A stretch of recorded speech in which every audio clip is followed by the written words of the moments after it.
I opened my first coffee shop over 5 years ago, and in that time frame, we've scaled to multiple locations and done a couple $1 million in sales collectively. Now, it wasn't always easy, and there was a lot of lessons learned along the way. So today, I'm going to share with you 9 lessons that I have learned in running coffee shops successfully over the last 5, almost 6 years.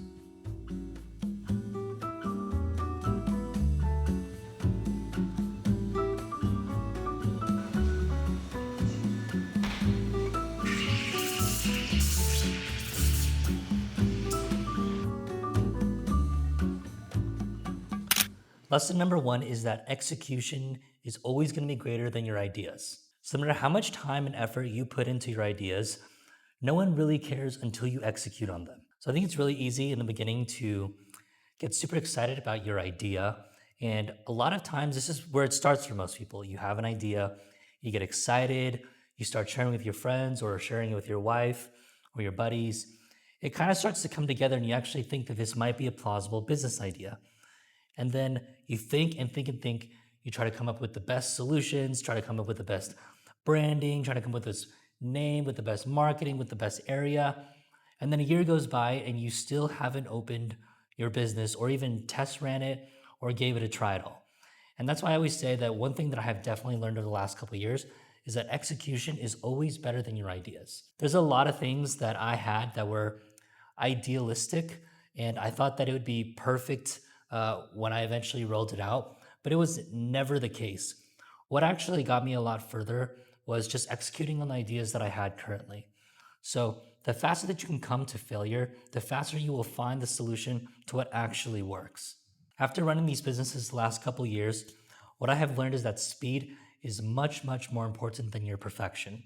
Because at the end of the day, nothing will ever be perfect. You can only think about things so much, you can only draw up so many plans, and until you execute on it, you never actually know if those ideas will really matter or even work. So for example, I always have so many ideas about how we can market, or so many things that I want to change, or so many things that I want to do or try. But a lot of those ideas just sometimes they can stay in the idea stage. And I end up just having this whole laundry list of different ideas that I have to progress the business or to get more sales or get more customers. And the ones that I have found that actually work are the ones that I choose to execute on. Now, granted, they may not always be the best, and they may not always be the most cost efficient solution, but they are the ones that work because I actually did them. And so that's something that I've learned over the last couple of years. You have to execute on your ideas for them to matter. Nobody cares if you have a million ideas. Everyone has great ideas. In this world, there are no shortage of great ideas, but there definitely is a shortage of people who are willing to take the risk and willing to put in the amount of effort and work that it takes to execute on those ideas. Lesson number 2 is that sales solves everything. So you cannot rely on the economy or whatever it is that it's always going to be good. And yes, I always say that the first 1 or 2 years, it's really hard to tell if your business is going to do well, because that's when the hype is fresh. That's when your business is new and you're going to be acquiring the most customers. So every single day, people are going to be searching, oh, I never went there before, and they're going to go try it out. That's great, and it does still reflect in your sales volume, but in my opinion, it's not considered like a long-term customer, and that's really what makes your business into a brand. So after you get past year 2, year 3 and 4 might be a grind, and that's when you actually start really seeing, is this business actually feasible to make money, to make a profit? Not just in the short term, but in the long term, and can actually turn this business into a brand. And during that time, there's going to be ebbs and flows in the economy. So you might actually see seasons, or for us, it's September and October, November. Those are typically the slowest seasons for the restaurant business. I think it's because people are going back to school and maybe people are studying. So I don't know. It generally tends to be the slowest season for what seems to be all restaurants. So during that time, you can cut costs and you can cut labor, you can cut spending, you can look at your inventory, see where we're wasting money. But at the end of the day, you can only cut your costs so much. So the only way to actually make your business keep working is you have to grow your sales. And year after year, there's going to be inflation, there's going to be more taxes, there's going to be increased wages, increased minimum wage. So you have to keep all that up. And the only way you can keep that up is through more sales. So what I always say is, you have all these problems and you have all this, oh, am I going to make payroll? Am I going to make rents? How are we going to afford all this inventory or whatever the case is? Sales will always solve your problems. As the owner of the business, I try to allocate at least 70% of my time towards actually growing the business. And whether that's marketing or discounts or training my employees better, making sure that what ultimately matters is when the customer comes to the door, they're going to come through again and again and again. Right, so lesson number 3 is to don't build great employees, build great systems. Now, I'm not saying that you shouldn't care about your employees as people. You definitely should care about them as people. But what I'm also saying is that don't limit yourself into thinking that there are people that are irreplaceable. Again, this probably doesn't apply to every business, but as far as a coffee shop, 99% of what we do in the store is 100% teachable. And so I always say that I used to get really bent up about when a good employee put in their 2-week notice. You get that fateful day that you knew was coming that they put in their 2-week notice. And then you start scrambling, you start thinking, oh my gosh, they were so good. How are we going to manage the rushes? How are we going to manage this? And eventually you just figure it out. And what I realize is the goal is to not focus your energy on certain employees. It's to focus your energy on building great systems so that whoever walks through that door, you have a system in place that will make them into a great employee. In a business like ours, I would hope that their final goal in life isn't necessarily to be a barista or a barista for the rest of their life. And for some people, like that may be totally fine, but I would hope that they have some other further ambitions for their career and for what they want to do with their life to make a bigger impact. If they end up being baristas or whatever it is for the rest of their life, great. But I try to encourage them to think a little bit bigger. So with that said, I know that my employees will not be with me forever, nor do I hope that they will be with me forever. So rather than banking on my best employees to keep our business running, what I try to do is make sure that I have really good systems so that regardless of who I interview or who I sit down with, as long as they have a great attitude and they're teachable, I can build them into a great employee.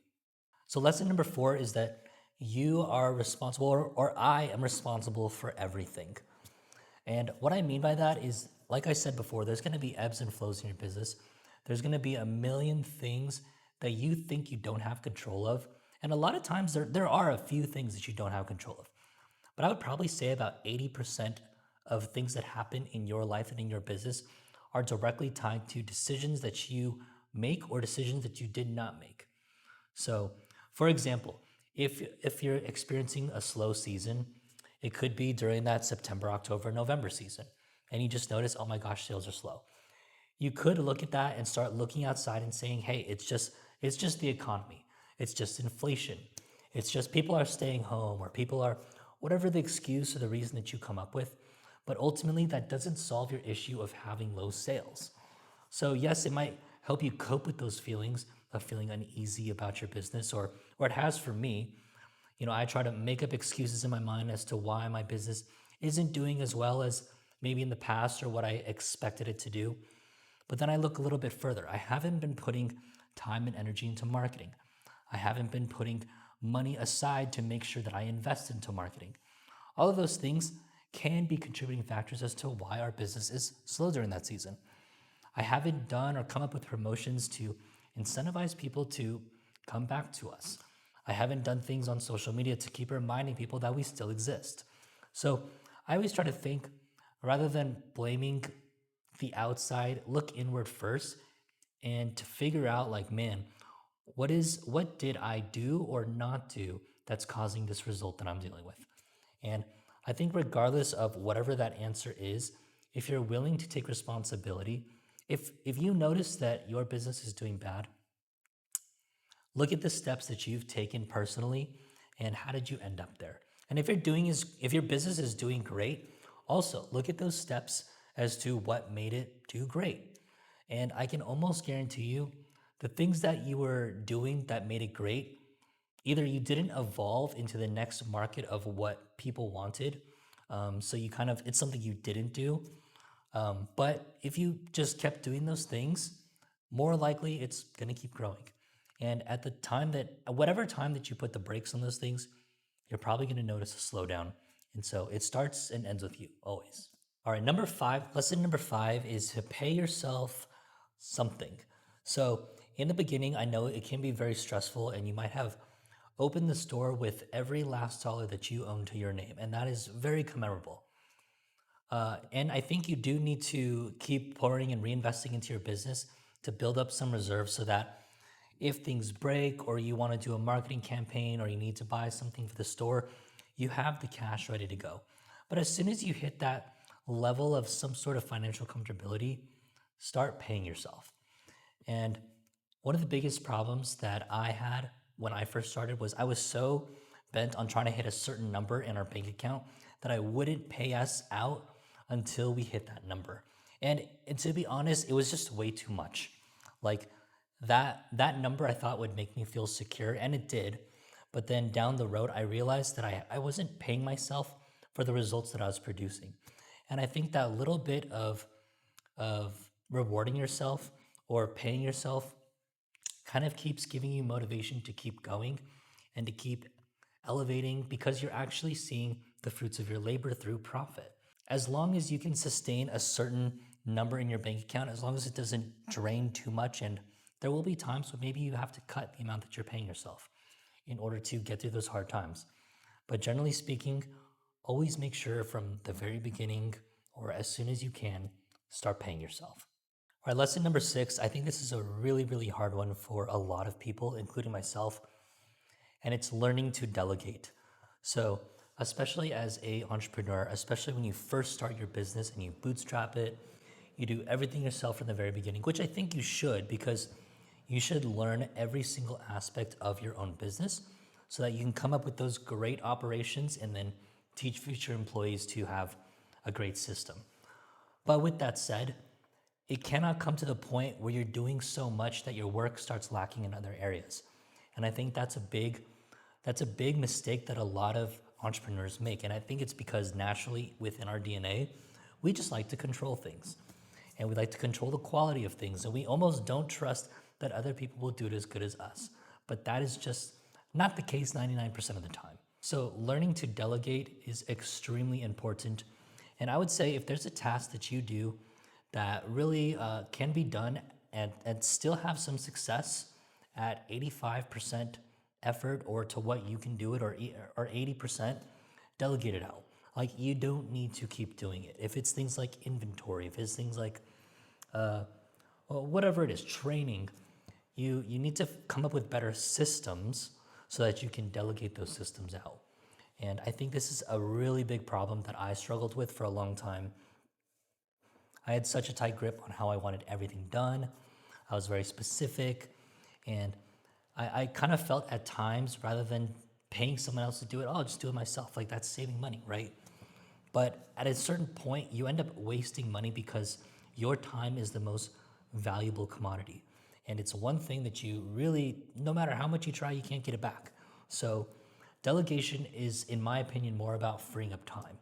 And if you have more time, if you're not doing inventory yourself, if you're not training every single employee yourself, then you have the time to put into growing your business and sustaining and making sure that your business can be something that is self-sufficient, that you maybe don't have to be at all the time or give it as much effort as you did in the beginning.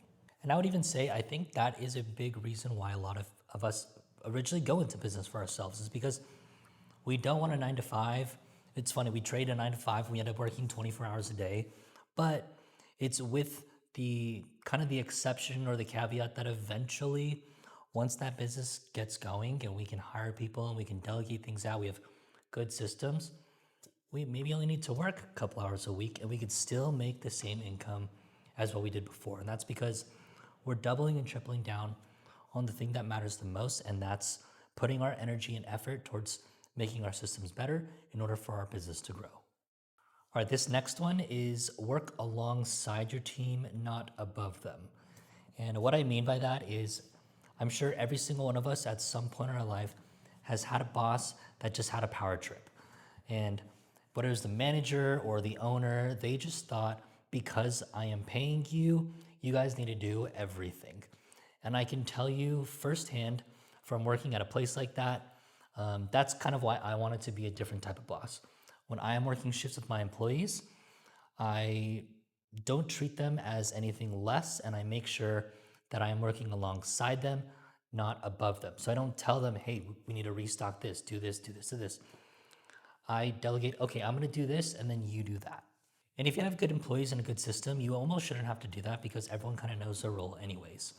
So I would say that's another one that I think a lot of people, a lot of your employees, most of the times these kind of jobs, the main reason why people end up leaving is A, they might find a better opportunity, which is great for them, or B, they just hate the person that manages and runs it, which is probably yourself.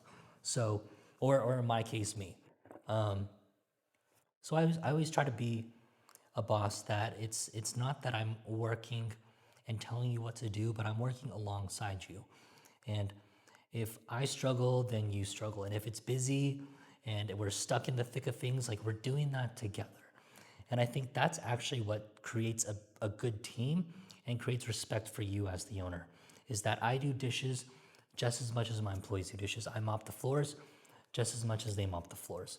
And I don't expect them or tell them to do anything more just because I am the boss. So I think that's something that I've learned, is that the best way to lead is by example. All right, this next one is not rocket science. I think it's one of the most simple concepts, but for some reason it's really hard for people to do, is just show up.